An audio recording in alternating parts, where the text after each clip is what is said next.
Okay, I'm back, and this is going to be a quick unboxing and first look at the iPhone 14 Pro Max. I got it here in the space black color. This is one of a couple of new colors. There's the space black, which is kind of a darker take on graphite. I've had the Graphite 13 Pro Max last year, which I liked. I kind of like the graphite color. To me, it's kind of understated, but has a little bit of shine. So the space black, my understanding is that it's very similar to graphite, but a little bit darker. And of course, this is the Pro Max size.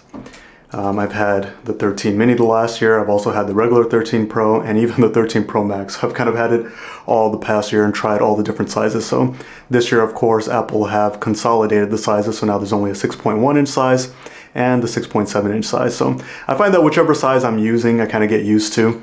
I know there's kind of concerns about the weight and how hefty it is and how easy it is to use one-handed, but over time I feel like, after a week or two, whether I'm using the mini or the Pro Max, I kind of get used to that size. So here it is, and on first impression it definitely is a darker shade than the graphite, especially here around the camera rings. These rings around the lenses are kind of a dark metal, whereas with the graphite it was a shiny metal. The rail is also a darker, almost kind of black, but yeah, that's it. It's pretty nice.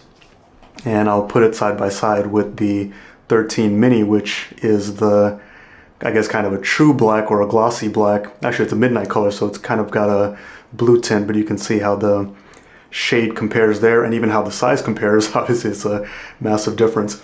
And I'm kind of noticing, actually, the Apple logo is bigger on the 14 Pro Max, and obviously, of course, the camera module is much bigger. So that's how it looks on the first impression. Of course, there is no SIM card slot, so I'll go ahead and peel the plastic off the screen. Lovely. And here, while the screen is off, you can see the cutout for the true depth sensor and for the front-facing camera, where the new dynamic island software feature is. So let's go ahead and turn that on, and we can see what else is in the box. Of course, minimal packaging. So we have the USB-C to lightning cable. I personally am also looking forward to when Apple moves to USB-C for the iPhone, mostly for the faster data speeds. My iPad Pro has USB-C, my MacBook Pro has USB-C, and everything just moves a lot faster. So of course, inside we don't have any SIM card removal tray anymore because it is only eSIM. Sticker and some, I assume, some warranty information and things like that. Usual paperwork. Fairly simple box, fairly simple unboxing. It is, of course, now a white box for even the Pro lines. Last year and previous years, the Pros used to have a black box, so kind of sad to see that go, but not a huge deal. So here it is, the first look at the dynamic island. Pretty cool. So I'm going to cut the video over here and set it up real quick, and I'll come back with my thoughts and my initial thoughts on what the phone is like. Before I finish completely setting up, I just wanted to quickly show my first little hiccup. When I did the direct-to-direct transfer for the iPhone, the number for the eSIM didn't transfer over. It said transfer failed. So now that I'm on the setup, I had to put in my phone number and the last four of my social to get a verification code from T-Mobile, which of course I received on this phone, which is doing the transfer, so I can't actually receive the text message code on the phone. I know the message has come in, I felt the phone vibrate, but I can't interrupt the transfer in order to see the code. So fortunately I have my iPad over here so I can enter in that code because I received it on the iPad.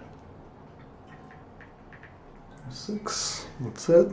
Let's see if that does it, but it's just kind of goes to show that for most people, they might not come across this problem of transferring their eSIM over or activating a new eSIM from their physical SIM. I did happen to have eSIM set up on my Mini, but just to show that there are some hiccups in the transfer. Possibly T-Mobile has a lot of eSIM activations today for everyone else that has gotten their iPhone Pros and iPhone 14s. But yeah, not as seamless as, kind of popping out the SIM, putting it right into the phone. So that's kind of the first little hiccup about no longer having that SIM card slot. Okay, I'm back and all set up. So the eSIM thing turned out fine. After I got put in the code, a few minutes later, the number did transfer over. So now I'm all set up on this phone.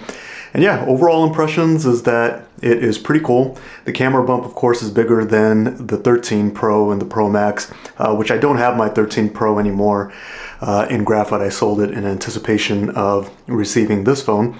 But I will say, yeah, the color is very similar, but it definitely is darker and a little more stealthy. Like I said, especially with the camera rings being more black, the back being a little bit more black, and especially the side rails. So I'll show what it looks like in the case.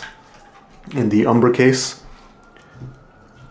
Pretty handsome look, but of course, because it's not that kind of silvery graphite color, you don't really see any of the rails coming out of the sides of the case. But yeah, overall first impressions are nice. I'm looking forward to seeing what it's like using it, seeing how fun it is to use the dynamic island. I did get a little taste of it while setting up because it shows it'll expand and give a little check mark whenever something has gotten a Face ID approval and things like that. So yeah, and of course the camera changes, which, you know, I've seen a couple of YouTube video comparisons between the 14 Pro and the 13 Pro, and the differences from what I've seen online are pretty minor. So we'll see if I notice any kind of difference in my day-to-day of using it.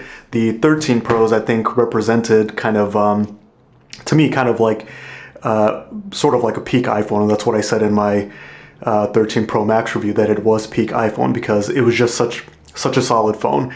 Greatly improved battery life, greatly improved cameras. The screen quality was improved compared to the 12 Pro line. The 12 Pros kind of had a yellowish cast to the screen, but the 13 Pro line improved on that. I like the colors. I like the size options, the fact that we had a mini at that point in time. So I'm looking forward to see how the 14 Pro Max compares, in my opinion. So I'll be testing those things over the next few weeks, and I'll probably come back with the long-term kind of thoughts. So this is it, 14 Pro Max in the new space black color in the Umbra case. And of course, I dressed it up with a screen protector as well. And oh yeah, you also kind of, oh, by the way, there is a software update immediately upon setup. So I will do that in just a second. But here we get a preview of the always on display, which most likely I'm going to turn off because I do use an Apple Watch. So I like seeing the notifications on the watch. And even if it saves just a little bit of battery on the phone, I prefer to have the battery savings versus having the screen kind of dim and on. So as you can see, like, my wallpaper is still pretty visible. The widgets are visible. Pretty cool feature, but you know, I think I'm going to forego that. So that's it for my first unboxing and first impressions of the 14 Pro Max. Thanks for watching, and I'll see you guys in the next video.